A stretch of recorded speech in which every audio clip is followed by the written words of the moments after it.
Ladies and gentlemen, friends, colleagues, and citizens concerned about the direction of our world, I must begin with a reality that should give us all pause. When U.S. warships start moving closer to the shores of Venezuela, we are not witnessing routine maneuvers. We are staring at a dangerous escalation, a deliberate signal of power projection that risks destabilizing an already fragile region. And I ask you, why Venezuela? Why now? What is the deeper mindset driving these actions from Washington and most notably from Donald Trump himself? The answer, I assure you, has less to do with Venezuela's internal politics and far more to do with a desperate attempt to maintain U.S. Hegemony in the Western Hemisphere at a time when it is slipping away. The sudden deployment of U.S. warships closer to Venezuela is not an act that should be dismissed as routine military maneuvering, nor should it be underestimated as simply another show of American naval presence in international waters. It is, in fact, a sharp escalation, a calculated signal meant to convey dominance, and one that carries risks far beyond the surface appearance of deterrence. At a moment when Venezuela is already suffering economic collapse, political paralysis, and humanitarian devastation, the decision to flex military power in its vicinity is not stabilizing, it is destabilizing. The Caribbean waters are now turning into a theater of confrontation where one wrong move, one misunderstanding could tip a fragile region into chaos. Ask yourself what happens when a nervous pilot makes a miscalculation or a radar lock is mistaken for aggression. The consequences could spiral rapidly, and such a chain of escalation is far easier to ignite than to extinguish. Venezuela is not merely a small state on America's doorstep, it has become a crucible of geopolitical competition. When U.S. warships are positioned within striking distance, they are not just targeting Caracas, they are sending a message to Beijing, to Moscow, and to every capital watching this drama unfold. This is Washington saying, we still own this hemisphere, even as the reality of global power dynamics proves otherwise. Such moves reflect not strength, but anxiety about the erosion of influence. The symbolism of these ships matters as much as their capability. They are reminders of an era when the United States could enforce its will unchallenged. But today, the world is different, and these displays risk provoking adversaries who are less willing to back down. What makes this escalation particularly alarming is the volatility of the Venezuelan crisis itself. The country is suffering from one of the most severe humanitarian breakdowns in modern times, millions displaced, hyperinflation destroying livelihoods, and a health system in ruins. Instead of sending aid convoys, the U.S. sends warships. Instead of mobilizing global cooperation for relief, it mobilizes naval assets to project intimidation. Here lies the paradox. While claiming to support the Venezuelan people, Washington's actions add new layers of uncertainty and fear. What ordinary Venezuelan sees these ships and thinks, my future is safer now? None. Instead, they see the possibility of their homeland becoming the next battleground in a struggle they never asked for. And let us be clear, warships in these waters are not neutral. They represent preparation for possible blockades. They open the door to intercepting shipments, and they hint at military options that can no longer be dismissed as empty threats. History teaches us that such deployments often serve as prelude to greater actions. The Cuban Missile Crisis began with ships and blockades. The Iraq War was preceded by military build up. Once vessels are in place, the temptation to use them grows, particularly when political leaders are driven more by domestic optics than by rational international strategy. Consider the mindset behind this decision. In Washington, the calculus is not about the suffering of Venezuelan citizens. It is about image, about proving that the United States still calls the shots in Latin America. It is about demonstrating to rivals that America can still bring its military might to bear, even in an age of multipolarity. But this is where the hook lies: projection of power in the absence of legitimacy only exposes weakness. The more the United States relies on visible threats, the clearer it becomes that it has lost the invisible authority it once wielded through diplomacy and soft power. The ships in the Caribbean are not a reassurance of U.S. dominance. They are an advertisement of its insecurity. And we must ask who benefits from this escalation. Do the Venezuelan people?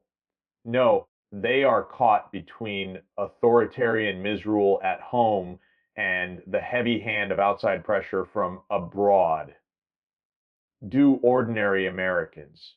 Certainly not, for they inherit the risks of confrontation, the costs of intervention, and the global instability that follows. The true beneficiaries are the political operators who believe that a show of naval strength can mask declining influence. The warships are less about Venezuela and more about Washington's fear of losing face on the world stage. The greatest danger is that the longer these ships stay positioned off Venezuelan waters, the more normal this heightened state of confrontation becomes. What begins as a signal can become a trap where leaders feel compelled to act in order not to appear weak. Panic, pride, and politics all intertwine, and the world has seen too many moments when miscalculation ignites conflict. That is why this escalation should not be dismissed as posturing. It is a spark waiting for fuel. And in a region already suffering, the fire could spread farther and faster than anyone imagines. Venezuela has become far more than a domestic crisis or a test of governance under Nicolas Maduro. It has emerged as one of the central flashpoints in the 21st century struggle for global power. The United States sees this nation not in isolation, but as a battlefield in its intensifying rivalry with China and, to a lesser extent, Russia. The stakes extend far beyond Caracas. What happens in Venezuela is a barometer for the future of Latin America's autonomy and a mirror reflecting the decline of U.S. dominance in its own hemisphere. The very fact that the world's two largest powers are vying for influence there shows how dramatically the balance of power has shifted. The hook, of course, is this: Venezuela is not simply fighting for its survival as a state. it has been transformed into the stage on which the contest between unipolar and multipolar visions of the world is being acted out. China's role in Venezuela is neither symbolic nor superficial. Over the past decade, Beijing has invested tens of billions of dollars into infrastructure projects, energy agreements, and oil backed loans. Chinese companies have built housing, developed technology networks, and provided critical financing at moments when the nation was cut off from Western capital markets.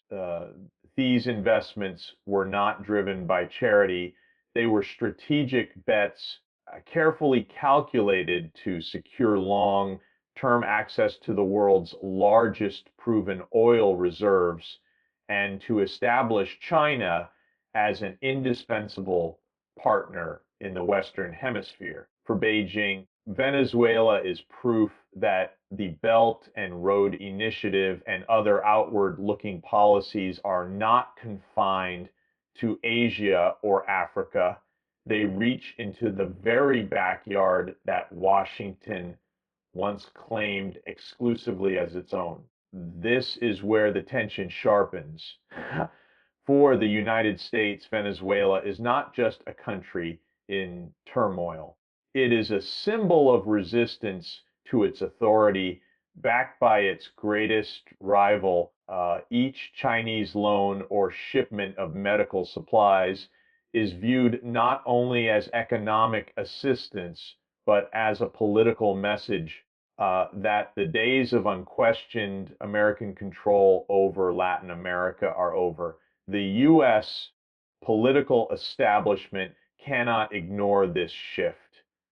From their perspective, to allow China to entrench itself in Venezuela is to concede that the Monroe Doctrine, the centuries old doctrine declaring Latin America as a sphere of U.S. influence, has been punctured beyond repair. And that recognition fuels desperation, which explains the increasingly aggressive U.S. posture in the region. Russia, though less economically engaged than China, adds another layer to this competition. Moscow has supplied military equipment, advisors, and diplomatic cover for Caracas. It has dispatched bombers and naval assets in symbolic shows of support, ensuring that Washington cannot act without considering a broader international backlash. The combined presence of Chinese capital and Russian military ties creates a shield of sorts for Venezuela, making unilateral U.S. intervention riskier than in decades past. This triangular dynamic, Washington on one side, Beijing and Moscow on the other, turns Venezuela into more than a local crisis. It becomes a microcosm of the new global order emerging before our eyes. But here lies the paradox, and it is an essential hook. While Washington claims to be defending democracy and human rights in Venezuela, its true concern is the erosion of primacy. China's engagement may be transactional, but it is tangible. It has built roads, delivered power plants, and offered lifelines when Western sanctions tightened the noose. The U.S., by contrast, has leaned heavily on sanctions, isolation, and threats of military escalation. To ordinary Venezuelans, the contrast is stark. One side delivers bread, the other delivers blockades. Which partner then appears more committed to the nation's survival? This question quietly undermines America's narrative of benevolent leadership, not just in Venezuela, but across the hemisphere. What makes this struggle even more consequential is its ripple effect. Other Latin American nations are watching closely. If Venezuela succeeds in resisting U.S. dominance with the backing of China, it sends a signal that multipolar partnerships are possible, that smaller nations no longer need to bow to Washington's dictates. Brazil, Argentina, Bolivia, and others are recalibrating their foreign policies in light of this contest. Every port China builds, every energy agreement signed, and every diplomatic shield extended weakens the gravitational pull of Washington's influence. And every warship the U.S. sends to intimidate Venezuela highlights that it is losing ground in the very region it once controlled without question. Venezuela then is more than a crisis of governance or ideology. It is a litmus test for the future of global order. Will Latin America remain tethered to Washington's orbit, or will it become a landscape of diverse partnerships where China and others play equal roles? This is not simply about oil or about Maduro's survival.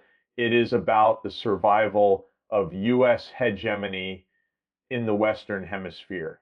The world should not underestimate how deeply Washington feels this challenge, nor how far it may go to prevent the symbolism of losing control in its own backyard. And that is precisely why Venezuela today is far more than a local conflict. It is a front line in the great power struggle that will shape the century. Donald Trump's approach to Venezuela reveals far more about his state of mind than it does about any coherent U.S. strategy. At the heart of his decisions lies a mindset defined by panic optics and a relentless obsession with appearing strong. When Trump orders warships to the Caribbean or doubles down on sanctions, these actions are not the outcome of careful long-term strategic planning. They are reflexes born out of a political psychology that equates intimidation with leadership and spectacle with substance. The hook is undeniable when panic becomes the driver in policy, escalation is inevitable, and the risks to global stability multiply. Trump's worldview has always been shaped by the idea that appearances matter more than outcomes. To him, foreign policy is less about patient diplomacy and more about a series of televised moments designed to project dominance. He looks at Venezuela not as a crisis of governance or humanitarian collapse, but as a stage on which he can play the role of the strongman. This explains why in moments of political weakness at home, his administration has leaned on foreign crises to demonstrate resolve abroad, deploying warships or talking tough against Nicolas Maduro is less about Venezuela's reality and more about Trump's need to reassure his base that he is a defender of American power. The danger in this approach is that it creates a cycle of action and reaction, but with each step driven by the fear of looking weak rather than the pursuit of genuine solutions. Trump fears the perception of decline of U.S. influence in Latin America, decline of his own political standing, decline of America's ability to dictate global terms. This fear fuels a reactive style of decision making where short term theatrics take precedence over long term stability. And here is the key hook when the leader of the world's most powerful military acts out of fear. The consequences are not contained. They ripple across borders and shake the foundations of global security. One only needs to look at the patterns of his presidency. Whenever challenged domestically, whether by investigations, economic downturns, or political opposition, Trump has reached for foreign policy as a stage to project control. Venezuela, with its oil reserves, its ties to China and Russia, and its proximity to the United States, offered the perfect backdrop. It is distant enough to be viewed as a safe arena for saber rattling, yet close enough to resonate with a narrative of protecting the homeland. But this is not strategy, it is political theater. The people of Venezuela become props in a performance staged for U.S. domestic consumption. This panic-driven mindset is particularly dangerous because it confuses escalation with resolution. Trump appears to believe that deploying warships or threatening military action will compel adversaries to back down, yet history shows the opposite. When great powers feel cornered, they resist more fiercely. China will not abandon its investments in Venezuela because of U.S. naval movements. Russia will not relinquish its support for Maduro due to American threats. Instead, they may respond with countermoves on deepening the standoff and raising the risks of confrontation. Trump's panic about losing control thus creates the very scenario he fears most: a visible erosion of U.S. dominance made worse by his own overreactions. We must also examine how Trump frames the narrative. Uh, he couches his actions in the language of freedom, democracy, and humanitarian concern, but beneath the rhetoric lies the unmistakable drive to project personal strength. Every press conference, every tweet, every statement about Venezuela is crafted not to inform policy, but to reinforce his self-image as a decisive leader. The irony is striking in his desperation to avoid looking weak. He exposes his greatest weakness: a reliance on image over substance, on panic over planning. The human cost of this mindset cannot be ignored. For Venezuelans enduring hyperinflation, food shortages, and crumbling infrastructure, Trump's panic translates into harsher sanctions and heightened fears of military conflict. It is not Maduro who feels the weight of these choices most acutely. It is ordinary families struggling to survive. Trump's panic about losing political ground at home produces suffering abroad, turning the lives of millions into collateral damage for the sake of political optics. The larger danger is that this mindset does not stop at Venezuela. It is a template for how Trump views the world as a series of threats to his image that must be countered with shows of force. Whether with North Korea, Iran, or Venezuela, the pattern is the same: panic, escalation, intimidation. But such a template is unsustainable in a multipolar world where rivals are capable of pushing back and allies are increasingly skeptical of U.S. leadership. The more Trump tries to project control, the more he reveals the fragility of the very power he seeks to display. And so the story of Trump and Venezuela is not just about a nation in crisis. It is about the mindset of a leader who confuses strength with spectacle, who allows panic to dictate policy, and who risks dragging an entire region into instability in the process. The hook is clear and urgenty. When panic becomes policy, the line between posturing and provocation vanishes, and what remains is a world on edge, waiting for the next reckless move. The humanitarian crisis in Venezuela is often invoked by Washington as the moral justification for its actions, yet the reality is far more complex and far more cynical. Millions of Venezuelans have fled their homeland in search of food, medicine, and basic security. Hospitals struggle with shortages of even the most essential supplies.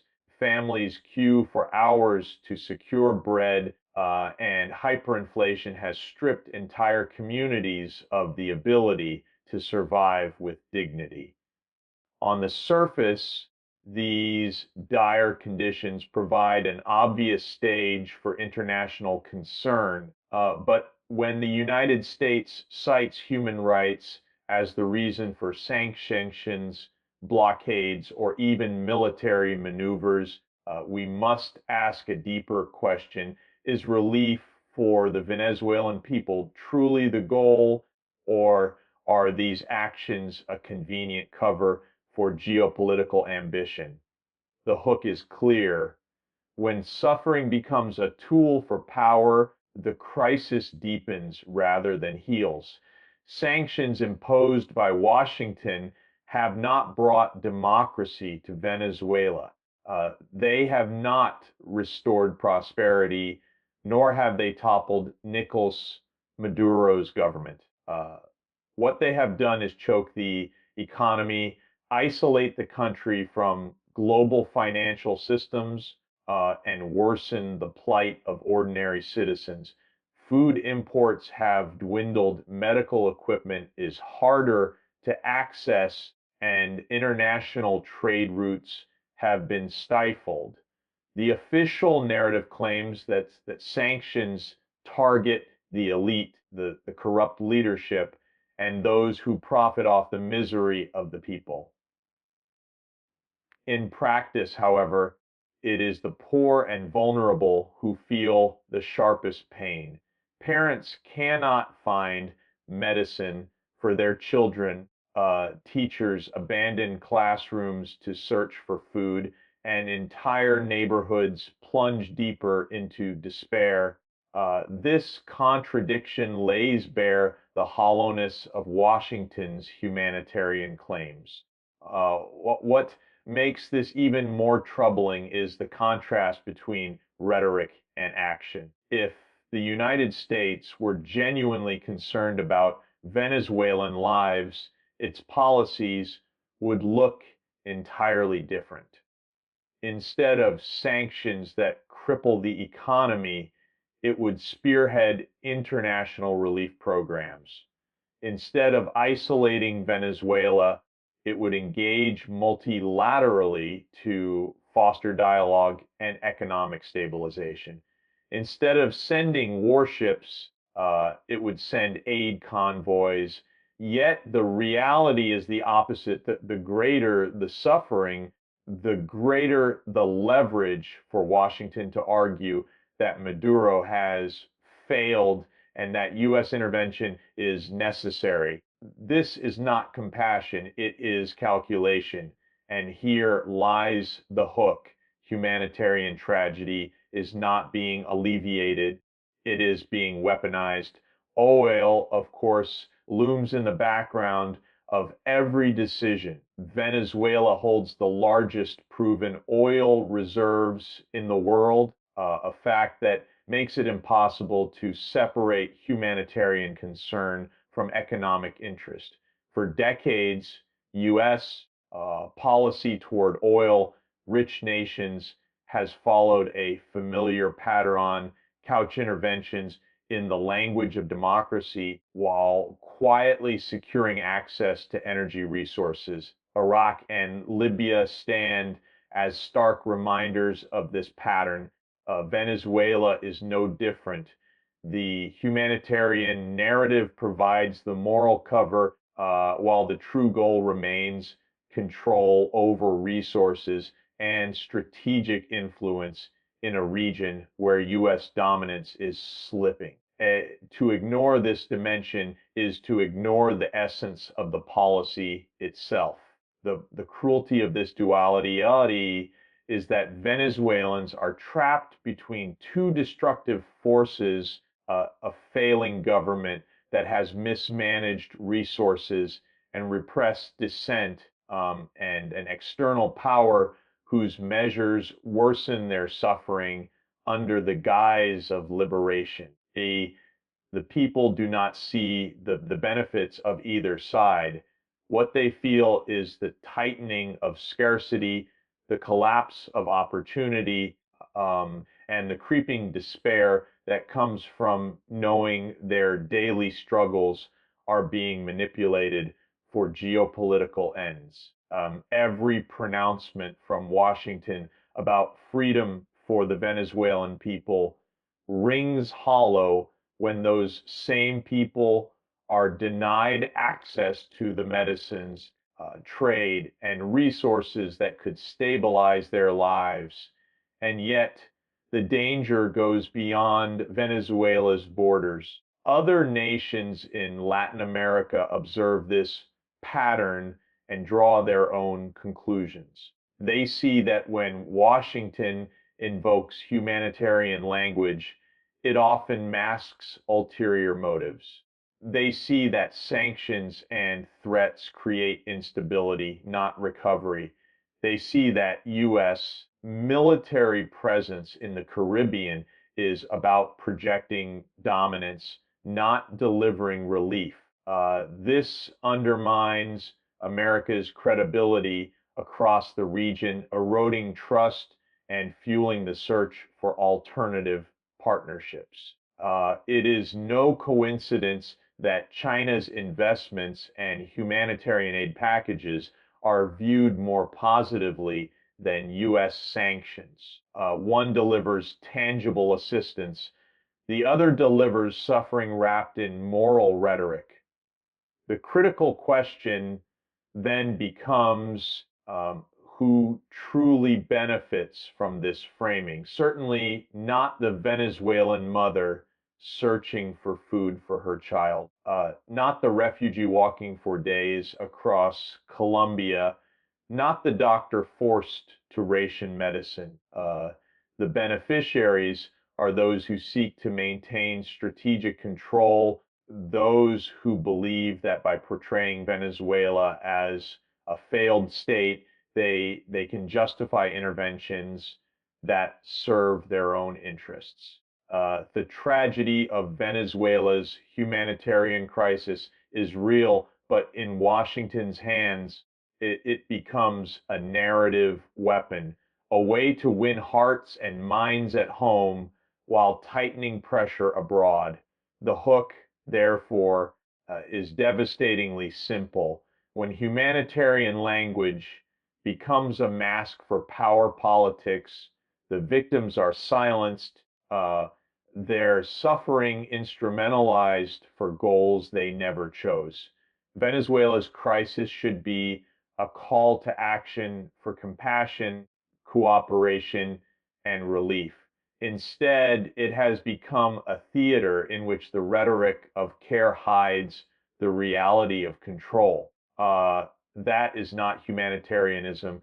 It is exploitation dressed in the language of morality. When a superpower reaches for its military arsenal to send messages rather than to pursue solutions, it often reveals something deeper than confidence. It reveals insecurity. The deployment of U.S. warships near Venezuelan waters is a striking example of this paradox.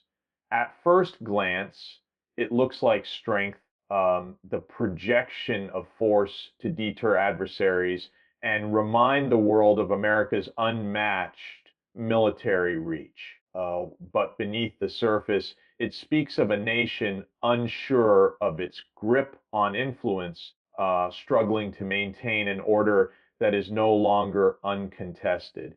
The hook is in the irony itself. The louder the show of intimidation, the clearer the signal that U.S. power is not as absolute as it once was. For decades, Washington commanded Latin America with near impunity. From coups to covert operations, its influence was so entrenched that its dominance was rarely challenged. But the 21st century is rewriting this narrative. China's growing role as an investor, Russia's willingness to provide military support, and the rise of regional alliances independent of Washington have collectively eroded the sense of American inevitability. Venezuela, with its vast oil reserves and strategic location, has become the crucible of this shift. The presence of U.S. naval forces in nearby waters is not merely an act of deterrence, it is an anxious response to a reality where rivals have gained ground in what was once considered America's exclusive domain. The very nature of military intimidation underscores this weakness. If the U.S. were truly confident in its influence, it would not need to resort to such visible threats. Soft power, diplomacy, trade, investment, and cooperation would suffice to shape outcomes. Yet Washington's toolkit today leans heavily on coercionized sanctions, blockades, and now the projection of naval power. This reliance on force reveals an uncomfortable truth. American soft power is in decline, its moral authority diminished, its economic carrots overshadowed by China's expanding footprint. In this context, warships become less a symbol of dominance and more a symbol of desperation. History provides ample hooks to illustrate this point. Empires in decline often substitute intimidation for persuasion. The British Empire in its final decades relied increasingly on military presence to enforce authority, even as its global influence ebbed away. The Soviet Union projected tanks into Eastern Europe long after its ideological allure had faded. And today, the U.S. sends warships to Venezuela not because it holds unchallenged sway in the region, but because it fears the loss of control to emerging powers. The spectacle of force then becomes a ritual, an attempt to mask fragility with firepower. The deeper problem is that intimidation has diminishing returns. Naval deployments may produce headlines, but they do not solve the underlying challenges. China will not withdraw its investments from Venezuela because of a U.S. destroyer cruising nearby. Russia will not abandon its military advisors because of an aircraft carrier in the Caribbean. Maduro's government will not collapse because of a blockade threat. Instead, such gestures harden resistance, embolden rivals, and alienate regional partners who increasingly view the United States not as a guarantor of stability, but as a source of escalation, intimidation, rather than restoring authority, accelerates its erosion. And what are the perception among ordinary Venezuelans and Latin Americans more broadly? To many, U.S. warships symbolize not protection, but aggression. They see a nation that claims to champion democracy, yet sends fleets instead of food. They see a power that justifies intervention, in the name of humanitarianism, but deepens suffering through sanctions and military pressure. For them, intimidation is not strength, it is hypocrisy. And this perception carries enormous consequences. It drives countries to seek partnerships elsewhere, to welcome Chinese loans or Russian support, not necessarily out of ideological alignment, but out of sheer exhaustion with U.S. overreach. The irony deepens when we consider that the very act of intimidation diminishes U.S. credibility on the world stage. Allies watch closely. If America treats its neighbors with threats rather than respect, how can it credibly lead global coalitions built on trust and cooperation? Rivals take note as well, seeing in every deployment not a sign of confidence, but a crack in the facade of unipolar dominance. Each warship that sails into contested waters is a reminder that the U.S. no longer commands outcomes by default. It must resort to spectacle, and in doing so, it exposes the limits of its power. The real hook here is this intimidation is not the language of strength. It is the dialect of decline. True strength lies in the ability to persuade, to attract, to lead by example rather than by threat.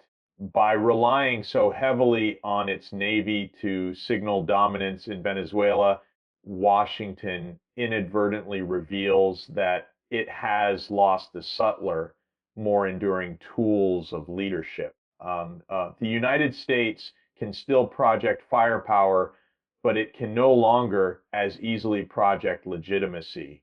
That gap between might and legitimacy is the very definition of vulnerability. And Venezuela is where it is now on display for the world to see. The alternative to confrontation in Venezuela has always been clear, yet it is the one path consistently avoided by Washington. Diplomacy, cooperation, and genuine humanitarian engagement could create conditions for stability, but instead we see the dominance of sanctions, threats, and naval intimidation.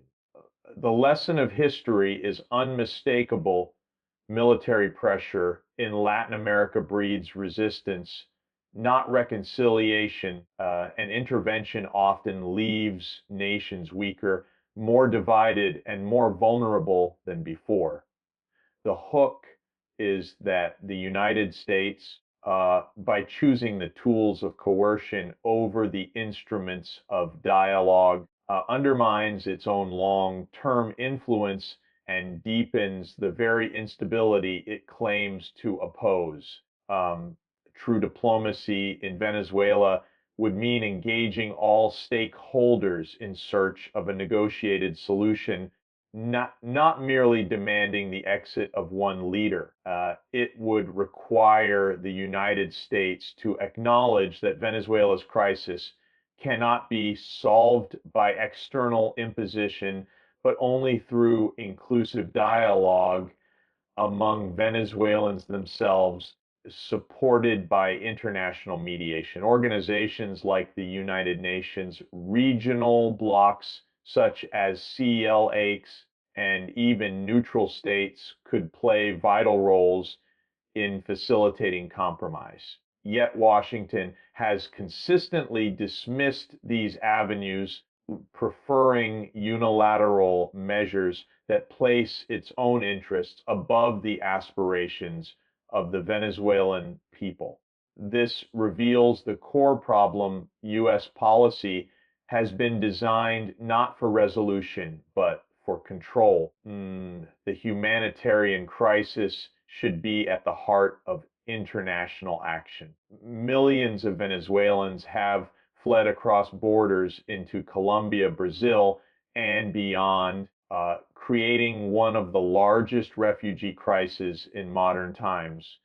food insecurity, collapsing healthcare, and economic paralysis demand urgent relief.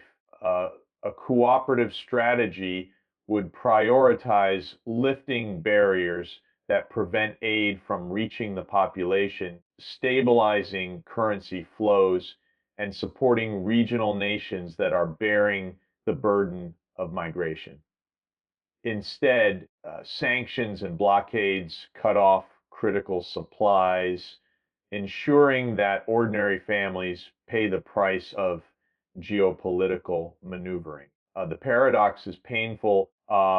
Washington declares its solidarity with the Venezuelan people while simultaneously enacting measures that make daily survival harder.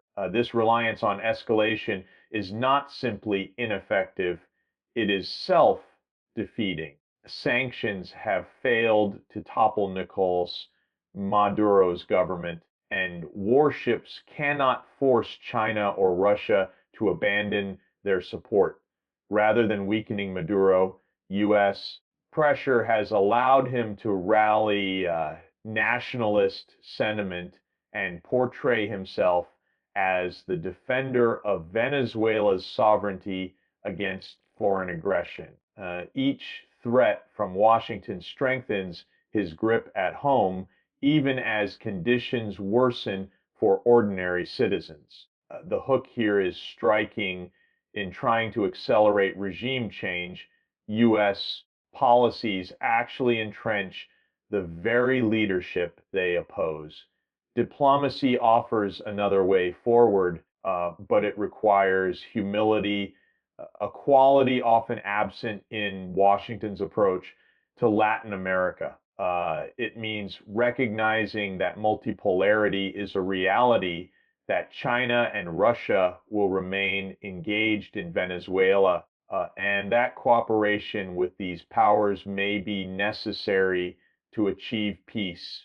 It also means understanding that sovereignty cannot be brushed aside.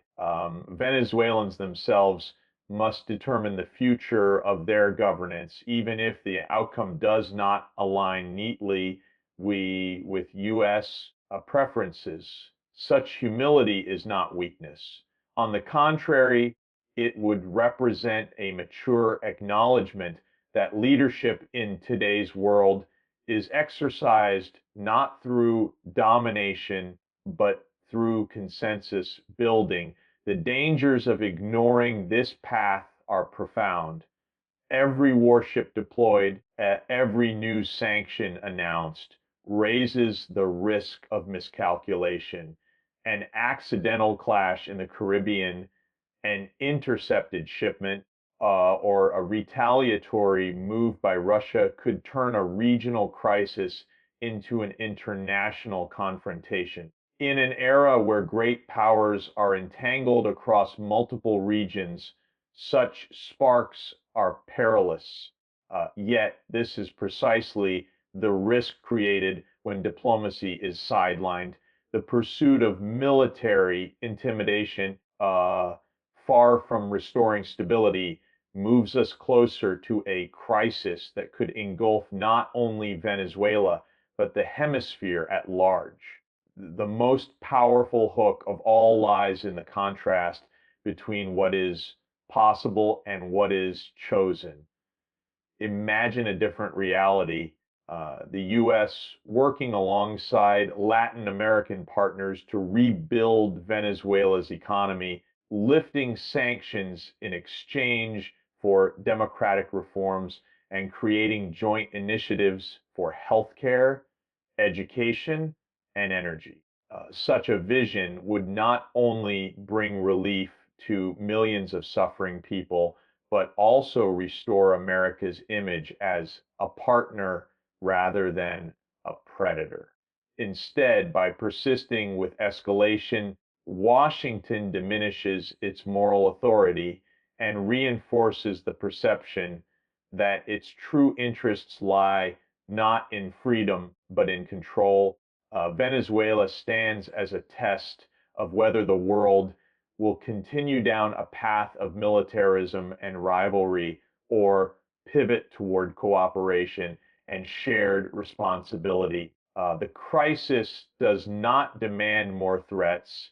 It demands leadership grounded in empathy and realism. It demands diplomacy as the first resort, not the last. And it demands recognition that intimidation cannot substitute for legitimacy.